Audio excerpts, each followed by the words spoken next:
So it's been a few months since Drive's 2.0 update has gone live. People have had plenty of time to adjust their game plans, account for the new changes, and define some sort of meta. While this video is essentially a tier list, I won't be looking at character strength or anything like that. Today I want to specifically rank the changes themselves. I want to ask whether each character feels more or less fun to play after the update, and whether the changes make for an overall better or worse experience. Spoiler alert, I do think most characters came out the other end in a healthier state, but it's still worth looking into why that is the case. For the purposes of this video, A tier is for characters who feel like they've had new life breathed into them, whether that be through new exciting tech or just overall feeling better. B tier is for characters whose changes were not that drastic or were a net neutral. C tier characters either didn't receive enough of a change to really help them out, or got hit by some questionable changes. And D tier is for characters whose changes I wish honestly didn't happen. So, without further ado, let's begin. Soul Bad Guy. Soul kind of got nerfed, but in the grand scheme of things, he's the exact same character. Wild Assault and Throw with PRC are both mechanics he used pretty often, so those two will be missed. And his Bandit Bringer FRC mix-ups took a hit with him only being able to use one JP before landing, when he was previously able to perform 2 overheads. The new Sidewinder move honestly isn't that impactful, and if anything it just corresponds with the changes made to Fafnir's clean hit, which gives him worse combo routes mid-screen but way more options when in the corner, a pattern found across the entire patch. While all of this kind of sounds negative while I'm saying it, you have to take into account that everyone else has had their power level decreased as well, and that none of the changes really affect Soul's overall game plan. Heck, one of the only things that changed about his neutral is that Gunflame is more of a standard long-range projectile now. Gunflame Feint's forward movement has some minor implications in neutral as well, letting him close distance and start his offense after throwing out pokes. The changes are a net neutral in my opinion. B tier. Kai Keys. As a Kai player myself, I have been having a ton of fun with the new Lightning Strike move. It does exactly what a new move should, serves a role that none of his other moves fill, synergizes with said other moves well, and introducing new tech. One thing that I find really fascinating is that you can para-cancel Lightning Strike into a super. One use case I found for this is being able to reset block strings using Sacred Edge and guard crush the opponent regardless of whether they had shock state applied or not. We've got new combos with the move as well, with some even allowing conversions off of hits that previously didn't lead to much of anything. On the other hand, I've definitely felt the increased recovery on Far Slash and 2S, and I've gotten whiff punished a good few times. There's also a change to Dieraklat's blowback that wasn't stated in the patch notes nor patched out after the fact, which makes corner combos notably harder and sometimes just plain impossible. A nerf to Stun Dipper's damage scaling when it's used in a combo starter is also pretty noticeable. Those are sacrifices I will happily make in exchange for the new move for an overall healthier game though. While Kai also used Wild Assault pretty often, I personally never integrated it into my muscle memory, so that's fine by me. A tier. Male. Mr. Dolphin seems to have gotten a massive glow up, due in part to the universal decrease in charge times making it easier to spam. S-Dolphin now being -4 on block prevents the annoying RPS situation from happening, but it now being plus on hit allows her to keep the aggression going if the opponent doesn't respect it, and even gets her some cool confirms if it counter hits. It also gives her all new routes off of counter hit Far Slash and 2S, some of which even lead to safe jumps. The extended range on Vertical Dolphin gives her a whole new way to approach neutral, and makes certain conversions way more consistent. Seriously, she has so many new ways to combo now, and they all look really fun. The nerfs she got to 3K's range and damage proration, and 5H's recovery on block almost sound like nothing in comparison. She's been really fun to watch so far. A tier. Axel Low. I think they overall just made Axel's gameplay more consistent. 6K's knockup has been reduced, but it now connects with crouching opponents, allowing for way more consistency on grounded combos. Rensen's recovery has been reduced, and the vacuum follow-up pulls in more and knocks away the opponent on the last hit, so it all feels much better and safer to use. The changes to 6H feel kinda odd though. Instead of an overhead, it's now a low crush? Meaty tool, I guess? But then as far as meaties go, Winter Mantis takes its place as Axel's go-to Oki tool now. I mean, it guard crushes, hits low, even opens up new combos if used as an OTG. 2K no longer low profiling might give him some trouble in certain matchups, but isn't that big a deal in the grand scheme of things. Out of the whole cast, Axel's also probably the one least affected by system mechanic changes.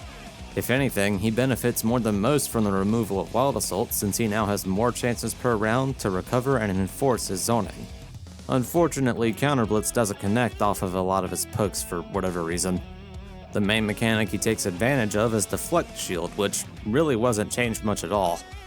With everyone else getting weaker while Axel's power level stays roughly the same, I really like where he stands now in terms of strength. B tier. Chipp. On paper, it kinda looked to me like Chipp got nerfed a ton, but he also came away from the patch with a ton of new tech, so it's hard to say how strong he is just yet. In terms of how the universal mechanics affect him, Tension Penalty after using a super to wall break hits him pretty hard, as he used to be really oppressive when he had positive bonus. PRC nerfs also affect him a lot, as he used to use them a ton to fake people out during his mix-ups. All of his wall running and tightrope combos have had their damage nerfed, and some wall run combos are now impossible since Alpha Blade's attack persists even if you use it to wall run, making it take longer to mount the wall. Speaking of Alpha Blade, the P version essentially got reworked.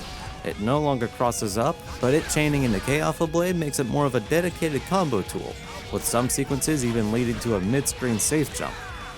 You'll be forced to use these new combos since the previous BMBs with K Alpha no longer work. P Alpha's / persisting after starting a wall run also gives him more opportunities to transition into a wall run combo than he had before. With that in mind, the damage nerfs make a bit more sense now.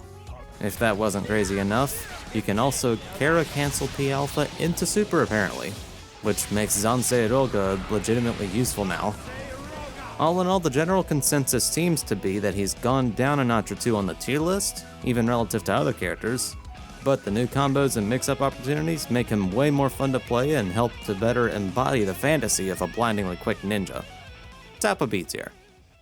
Potemkin.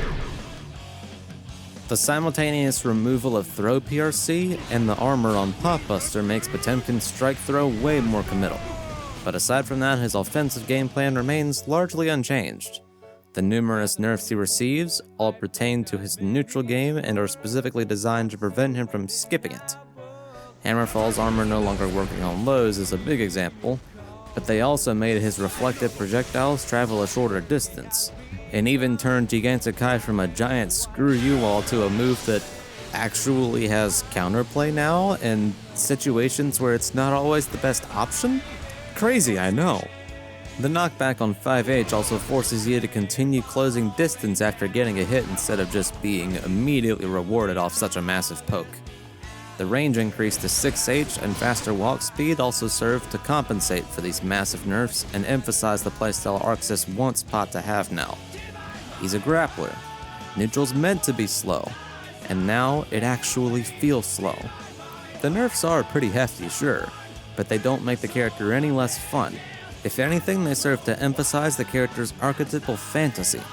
It's a really good sign that I still see Pot being played often and played well. A tier. Faust.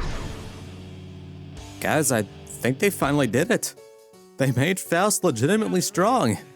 I think the main thing that tipped him over to becoming a serious threat is the quality of life buffs he received to his items. Some of them can be intercepted as they're falling down and have had their launch arcs adjusted, basically allowing Faust to get first dibs on things like Trumpet when beforehand it was probably more likely for the opponent to grab it. Item Super also feels really good to use now as it both recovers quicker and lets him store an item at the end. Being able to cancel mix prematurely is also a really nice quality of life change. Combined with the universal hurtbox changes, Faust's combo game should be more consistent now. The only substantial nerfs he got were to his command grab and his ability to low profile things, both of which were universal changes anyways. Crawl now only low profiles if you're moving forward, so it's more of a call out and not something that just happens automatically sometimes. I don't think he's gonna jump up the tiers that much, but he does feel way better. I'm really excited to see more of the Mad Doctor this season. A tier. Millia Rage.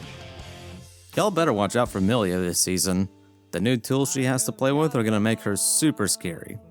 She loses some combos that use Darnamus and Swordcar, sure, but both specials still have their use cases in different routes. Since the damage of the game as a whole has gone down, her inherent fragility is a bit less of a problem, and she has more opportunities to run her mix-ups, which are where she received the biggest boost. Universal Hurtbox changes make JP way more consistent at connecting with crouchers, creating a whole new double overhead setup she can use. After getting a hard knockdown from performing Bad Moon high enough in the air, Millia can perform a left-right that also safe jumps on both sides. A few minor things to note are 5K being way better for stagger pressure and for converting into 2D from farther ranges, and her close slash losing its anti-air capabilities. Millia was one of the bigger users of close slash as an anti-air, but this change was applied to everyone else, so can't complain too much, I guess. All in all, I think she's really going to be able to flourish in this version of the game. A tier. Zato 1. I'm not entirely sure why Zato got the nerfs that he did. I can understand how using Sword Super to completely refund Eddie Gauge and keep return would be worth stopping, but the damage nerfs to all of Eddie's specials feels a bit out of left field, at least to me.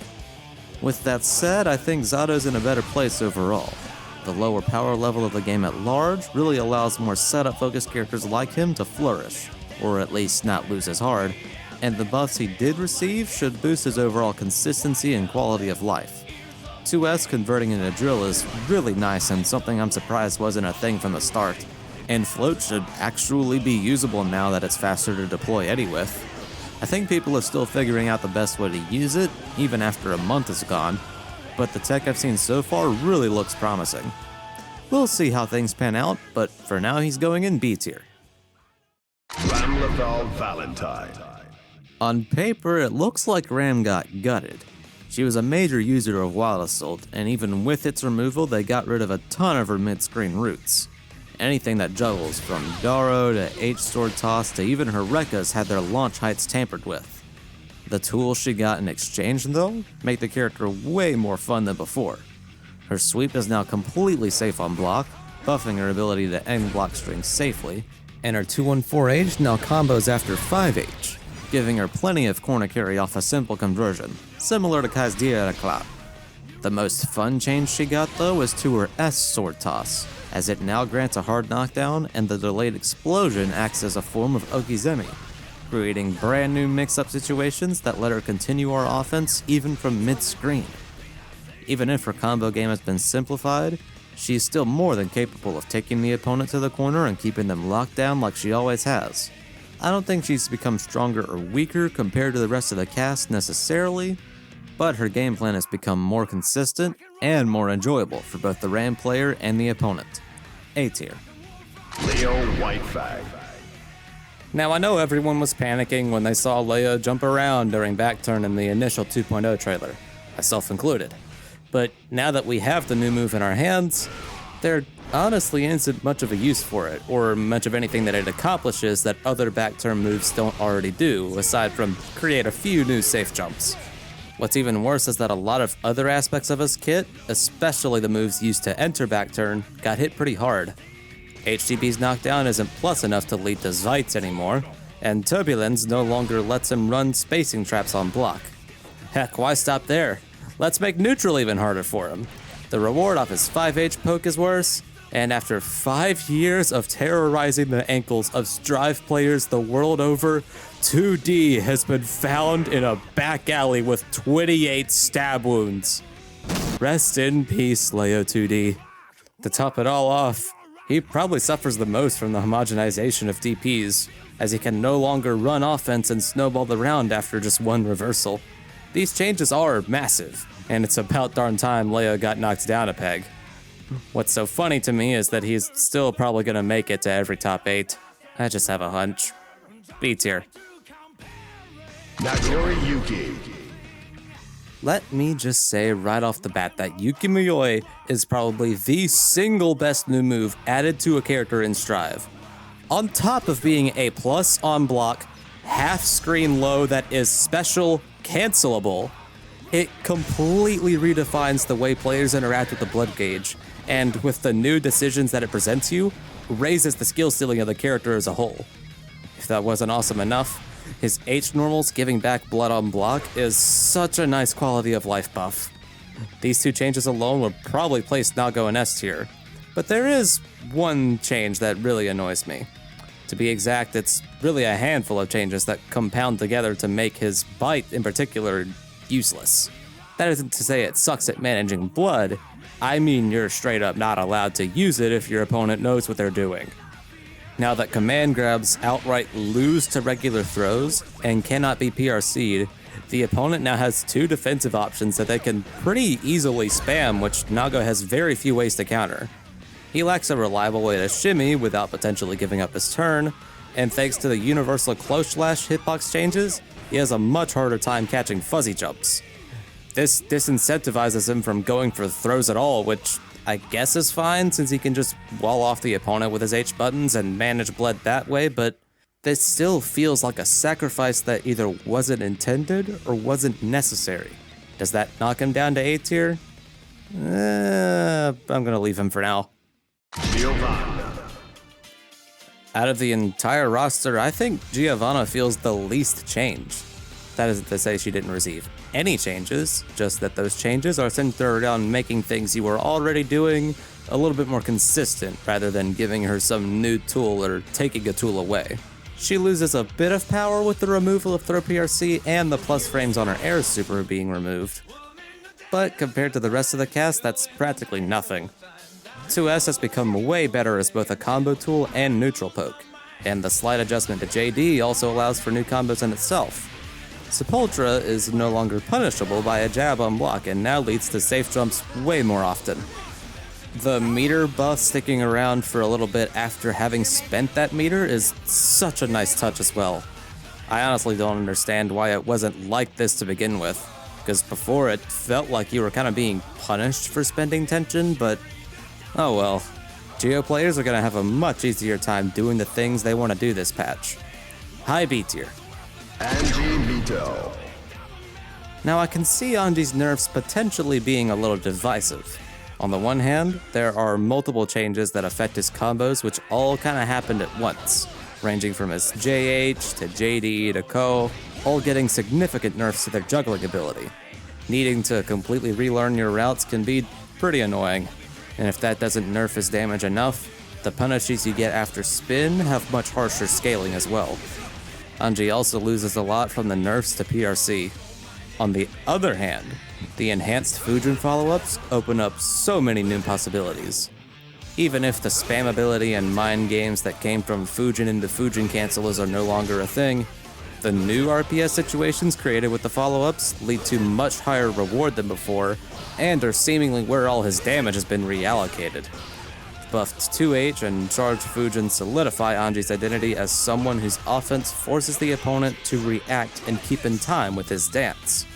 Now he's rewarded less for bulldozing his way in and is more reliant on those offensive reads to really get the ball rolling for him. In the grand scheme of things, he wasn't hit as hard as the patch notes might suggest, especially since the power level of the game as a whole has dropped. So, B tier it is.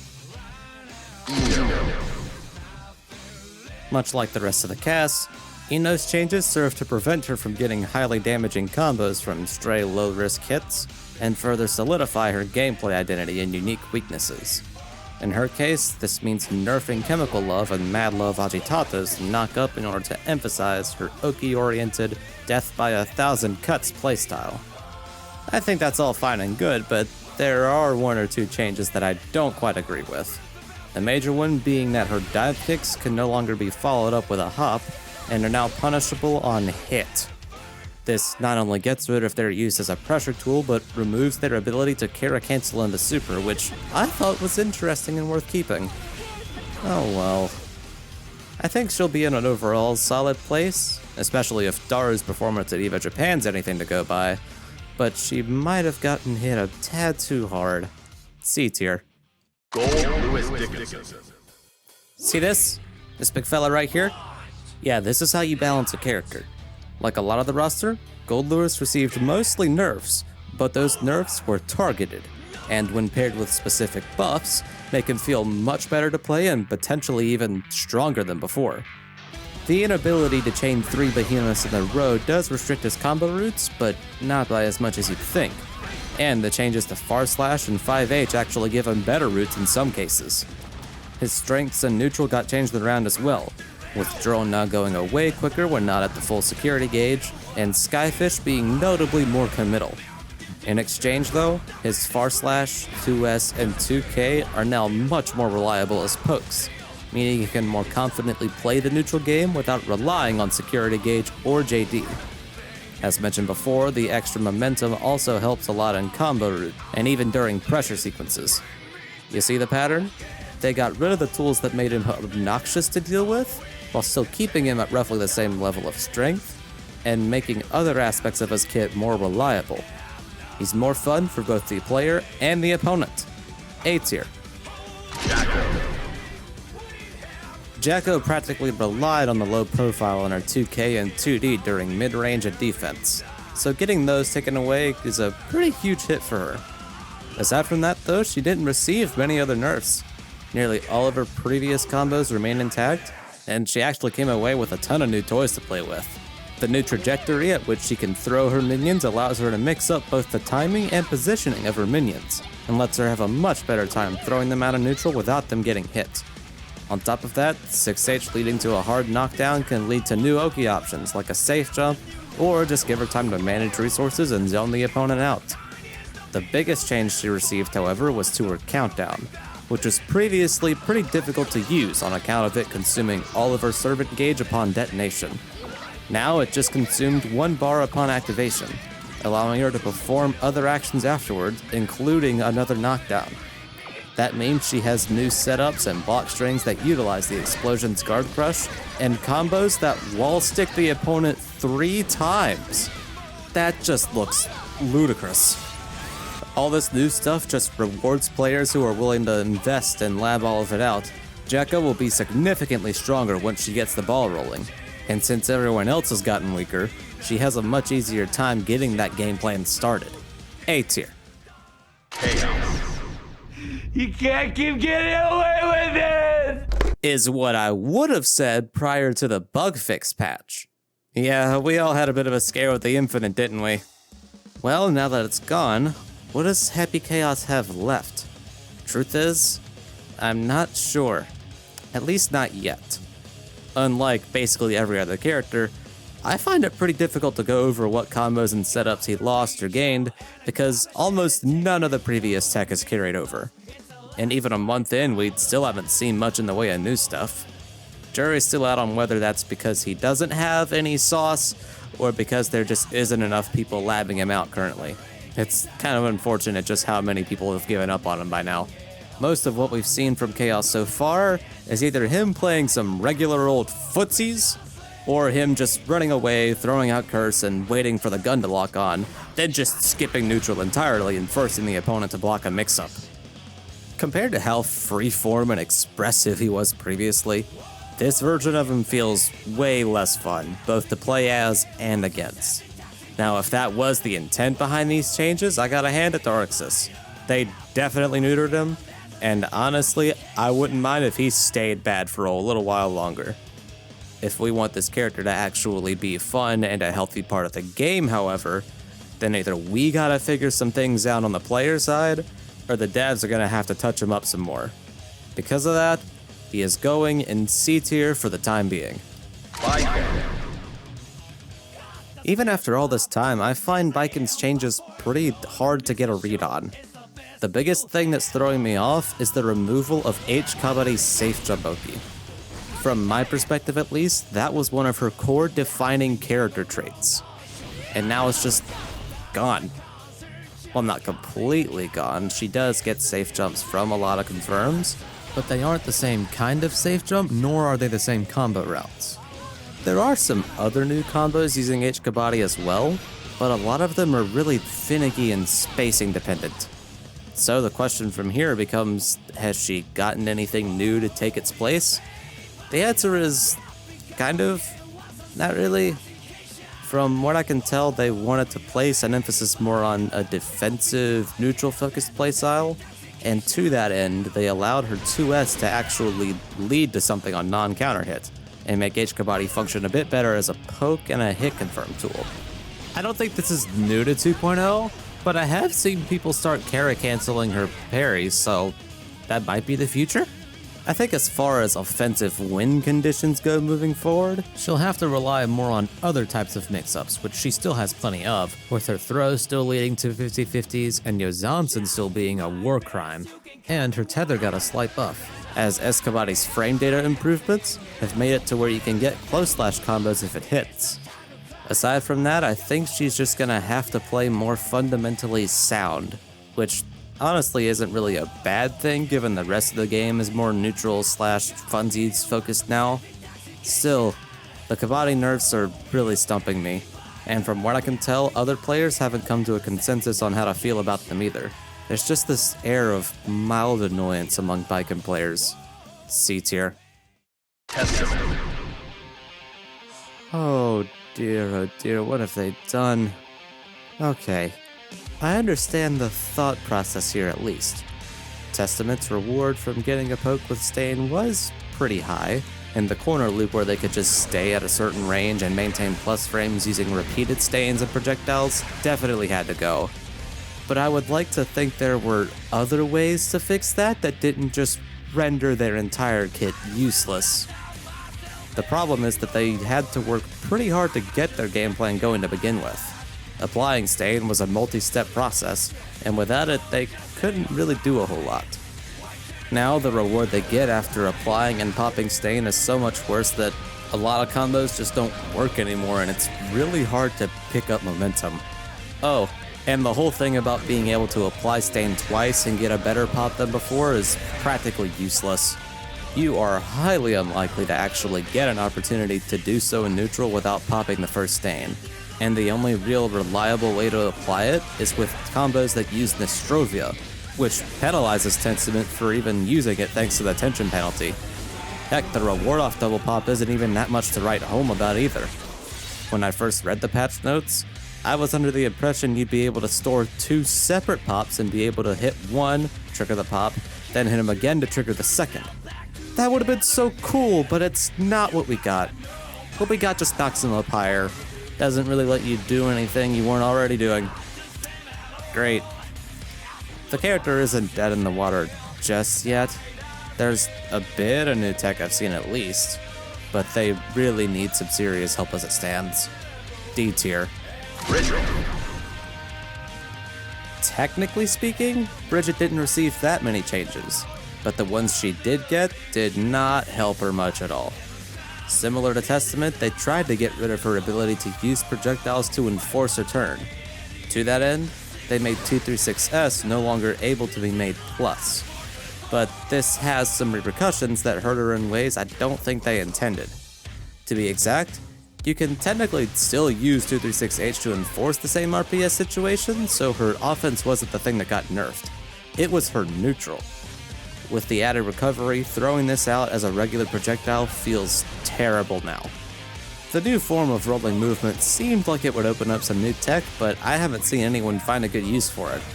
If anything, using it is a liability since it expands her hurt box so much. Well, at least her hit confirms got a bit more consistent, with far slash now leading to a full conversion and a safe jump, but even that comes with some caveats. A lot of her other routes seem to have been affected by universal hitbox changes and don't function anymore.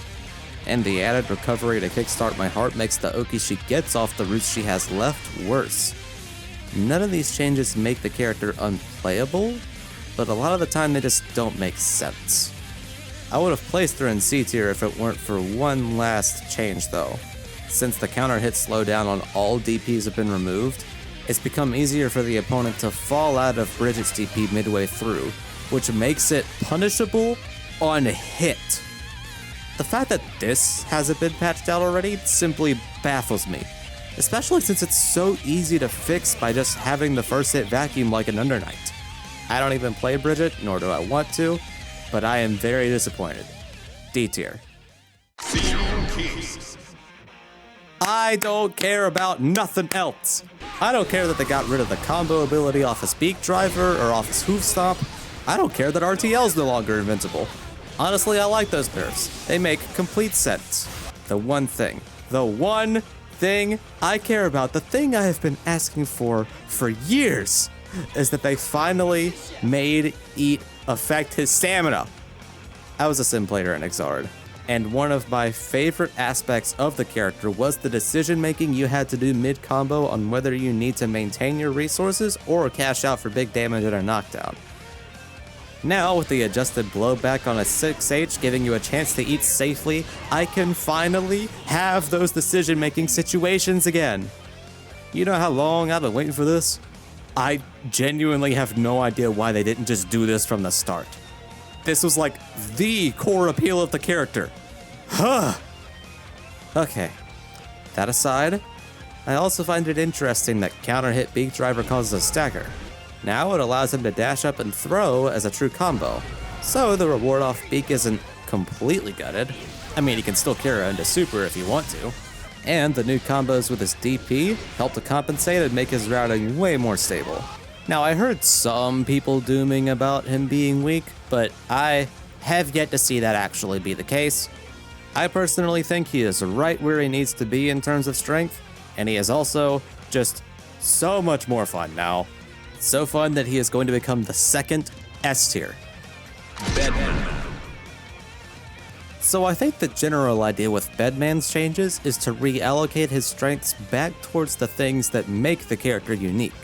JS and JD did take a hit, with the latter nerf getting rid of a handful of combos, but the new ability to enhance your next air with 214K buffs his projectile game and takes his pressure to a whole new level, making him potentially the strongest character in the corner if you play your cards right. One minor thing I like is how the adjusted knockback on 5H allows it to convert into a projectile, which stores up a free arrow for you to use however you want. Similar to Sin with his new Eat, 214K creates a whole new branch of decisions players will have to make during neutral and combos, which is always nice to see. Being able to cancel the Beyblade also seems like a huge deal, not just because it makes for better wall break scenarios, but also because it creates entirely new pressure sequences, with you being able to time the release of your arrow with the release of your specials. People who are willing to really dig into everything this character has to offer is gonna get a lot out of this new patch. Heck, I've already seen Bedman making appearances in both EVO Japan and online brackets, which is a really good sign. A tier. Asuka R. For Asuka players, this patch is kind of a skill check. Arxis really looked at those Twiller clips of 30-second spell spam and went, yeah, not anymore. With the nerfs to his spell costs and mana recovery rate, Asuka has to be way more conservative with his spells and rely more on other aspects of his kit. You may be asking yourself, what other aspects? Well, you'd be surprised what kind of combos you can perform using just his normals. Plus, with the hard knockdown on 6H, and the new spell he gets that doesn't use a card, he has way more opportunities to manage resources during and after combos. Having on-demand access to his stabs is also a massive buff if you sit down and think about it. As long as he has mana, he can perform a guard crush whenever he wants, which gives him more time to manage resources, and go for setups that were previously super rare to get your hands on, such as a new left-right, high-lows, and some looping pressure sequences from mid-screen. I really like the direction they're taking this character. His weaknesses are more pronounced, and you have to play around them more often, but with proper decision making and deep enough knowledge of all his tricks, he can become way stronger than before. S tier. Even though he was the first character designed with Wild Assault in mind, Johnny seems to be doing pretty well without the mechanic. Nearly every change he received this patch makes his whole game plan feel way more reliable. The most notable change is probably his ability to Kara cancel his specials, which, among other things, makes his turn-up pressure more consistent and allows for Nsenga to cross up and create new combo routes. The nerf to 5H's pushback got reverted, letting him convert into Misfiner much more consistently, And 6H's added launch on hit serves a similar purpose and even allows for more damage and confirms under the right conditions. For all these buffs, you'd think Johnny might get some substantial nerfs in exchange, but aside from the removal of Wild Assault, the only real nerf he got was the removal of the slowdown on counter hit misfire, which is pretty negligible. Is he going to be as strong as he was back in Season 3? Probably not. In the grand scheme of things, he didn't change that much, but playing him should feel a lot better now. B tier. Elphelt is yet another instance of a character technically getting nerfed, but coming out the other end better off. Bridal Express is kinda bad now since it'll always be -4. The shotgun Rekka Ender gets a worse knockdown, and her bomb special's momentum got shot, making it way less useful in neutral or as a cross-up tool. The buffs she got in exchange should liven things up for her though. Being able to charge up her projectiles opens up new counter-hit routes, and makes her neutral game slightly more obnoxious to deal with. Her Rekkas should be harder to 6P or option select out of, with Here I Go having slightly faster startup and the overhead becoming gapless. The stagger effect on Here I Go also allows it to combo into itself and even lead to further combos afterwards. I've seen this new B&B that converts into Rekkas and ends with a throw knockdown. In terms of her personal power level, I think Elphelt stays at around the same place. She has a slightly harder time getting in during neutral and looping her Okizeme, but her pressure and combo routes have received a bit of a boost to even it out. Thanks to the changes happening around her though, she should be in a much better place. B tier. Look how they massacred my boy. Okay, so I personally wasn't around during Season 3 or 4 to know exactly how strong A.B.A was during her prime, but surely she wasn't the second coming of Happy Chaos or anything, right? If not, I have no idea what Arxis was thinking with these nerfs. She is now objectively the worst character in the game by a wide margin. On paper, I do kind of like starting her off at a quarter of her jealous gauge instead of half, but that's the only real good thing I have to say. Literally every other change feels like it's punishing you for ever picking the character to begin with. Tried pressing a button in neutral? The opponent can go grab a snack, come back, and still have time to whiff punish you. Did you manage to get the opponent to block? Well, good luck turning that into anything useful, as you now have no way to keep your turn going or open the opponent up. Now let's just say, despite all this, that you managed to get a hit and convert into Rekka. You're probably thinking you can go into Jealous Rage and actually start playing the game, right? You were wrong. Doing that will leave you minus on their wake up. Heck, even Jealous Rage itself, her core mechanic and win condition, is a liability to her now. In some other timeline, I would have been able to look past all the nerfs to her normal state. But to give the animation of deactivating Jealous Rage punishable recovery frames is probably the single dumbest change I have seen in this whole patch. If you are, say, below 50% Jealous Gauge and you try to use her overhead to open someone up and the opponent blocks it and takes their turn back, you're probably gonna die. If it does hit and you happen to run out of jealousy during the combo, you're probably gonna give up your turn. If the opponent hits you while you're still in Jealous Rage and you run out during their combo, you'll wake up, perform the animation, and just die. There's nothing you can do to prevent this besides just give up and exit Jealous Rage prematurely. This is quite literally punishing you for doing the things you're supposed to do. This character is now designed to make you fail.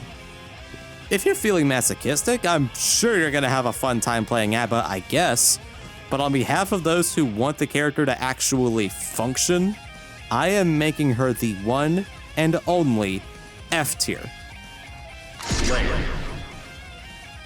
Due to the universal hurtbox changes and slight damage nerfs to Pile Bunker after P Dandy Step, Slayer's Bunker Loop combos have seen pretty significant revisions. In some ways, the combo theory has been homogenized, but the new, more universally applicable routes require a bit more finesse than before, featuring specific delays. Interestingly, Slayer gets hit by the bonus damage on counter hits being removed more than other characters, but his universe counter hits keep the damage boost. The low crush properties on his 2H will also be missed, but aside from that, he honestly didn't get hit that hard. More than anything, he's just been streamlined, and his identity as a high damage character has been emphasized with him getting more consistent combos off of his big hits, and everyone else's combos doing less damage. The new frame advantage on block and hit after the latter half of 6H, new combo ability on bump ahead, and easier dash cancels on his specials are also really nice touches. All in all, Slayer's in a good place. B tier. After being one of, if not the worst character in the game for so long, Dizzy finally gets her time to shine and is shaking up to be within the top 10 depending on who you ask. The ability to set up her fish in different positions allows her to create Okizeme and mix-up situations from anywhere on screen, and her ability to create those mix-ups further emphasizes the existing strengths of her ice field, which boosts her combo ability a ton. The overall consistency and quality of life of her normals has been improved as well, especially with her far slash being a viable neutral poke now, and her JH turning into her go-to button for jump-ins and mix-ups. Weirdly enough, she didn't receive that many changes compared to the rest of the cast, just changes that mattered. One of the things that really set her on the path to being strong is the system mechanic changes. With Wild Assault gone, her zoning playstyle isn't under constant threat of being neutralized at any second by a big body, and the opponents receiving weaker conversions gives her more opportunities to defend herself and push the opponent back out. Much like Bedman, we've been seeing Dizzy in tournaments as well, and due to just how drastic her glow up has been, she's going in S tier. I'm gonna rate the Season 4 characters pretty highly, as most of them went from objectively bad to really good. Speaking of, while the charge time change was universal, I believe Venom was by far the most affected by it, as it grants him access to all new combos, pressure sequences, zoning patterns. Literally every aspect of his game plan received a big boost from being able to get his stingers and carcass raids out a lot quicker. The nerf's 2 Stingerangs recovery doesn't even matter in this case, since there are so many other more creative ways to zone now. On top of plus frames from carcass raid being more readily available, he can also generate frame advantage with a fully charged Q5. His pressure in the corner and the chip damage it creates are going to be so oppressive now. JD launching on hit allows for easier conversions, and 6H's startup being decreased pretty much opens the floodgates for new combos. You're still working pretty hard to get your hits in with this character, I guess that just comes with the territory, but going through that process will feel so much better in this patch. The slower pace of the game benefits him greatly, and his capacity for new tech is practically endless now. At long last, it actually feels like you're playing Venom and not just spamming Stinger all day. For that alone, he's going in S tier. Unika. If you want my honest opinion, I think Unika is going to be one of the top 5 scariest characters you need to look out for this patch. The projectile hitbox that was added to 6H does so much for her kit, the least of which being that it gives her a better cancel option off of her punch and kick normals on block. Now she has a way to chain into Arbalest mode off of literally any button and enforce her signature RPS situations in the corner. It also goes without saying that it gives her a ton of new combo routes. The system mechanic changes also help her out as well. Even though she used Wild Assault fairly often, her naturally strong conversion ability and corner carry was left practically unchanged and now gets its time to shine more than ever before. While they are mostly unchanged, while she can't convert off her enhanced overhead anymore, the hard knockdown it grants more than makes up for that. Weapons free being way easier to confirm into doesn't make it not a gimmick anymore, but now it's a gimmick you'll actually be able to use, so that's fantastic. All in all, she still feels roughly the same, but the few drastic tweaks that she did receive allowed her to play more into her strengths while keeping her existing weaknesses of being relatively sluggish. Might need to get nerfed, but she is still going in A tier. Lucy. Oh well, looks like they finally added Lucy to the game. In all seriousness, nearly every change that was made here makes her tools way more consistent and functional, and even carves out a unique identity for her that wasn't really there before. The added vacuum on far slash and 2S not only make her block strings more effective, but also open up new B&Bs that let her choose whether she wants to apply the monowire debuff or go for higher damage and better Okizeme. Her gunshot is a legitimately viable projectile now as well. That's crazy. Now you actually get an advantage for hitting with it and aren't leaving yourself completely vulnerable to jump-ins anymore. Quick Hack, no longer being just a contagion machine, is both a really good and a pretty bad thing, and is a large part of what I was talking about in regards to a new identity. On the one hand, Contagion getting nerfed cuts her damage in half a lot of the time, but on the other, her buffed resistance glitch can make her pressure some of the scariest to deal with for a time, locking the opponent down and cranking up the risk gauge like nobody's business. I think she's the only character to actually benefit from Counter Blitz substantially, as it gives her a unique way to initiate wall break mid-combo if she has algorithm malfunction up. Her quote-unquote insta-kill should be a lot more useful now as well. Is she going to be shooting her way up the tiers and making regular top 8 appearances? Probably not. Her damage is still on the lower end, and she's still super meter hungry. Regardless, she definitely feels way better to pilot. They could stand to buff her up a bit more, but this is a really good start. A tier. Well, there you have it. There's definitely room for improvement in some areas, but all in all, I'm happy with the update. I mean, it's the thing that got me to start playing Strive again after years being away from it. And if that's not a good sign, I don't know what is. Quick little fun fact, this was originally going to be a side-by-side comparison video of all the changes made, hence the number of side-by-side shots in it, but after a month of working on that version, I realized I just take too long in the editing process to be someone who covers news-style content like that. Regardless, hope you enjoyed, and I'll see you on the next one.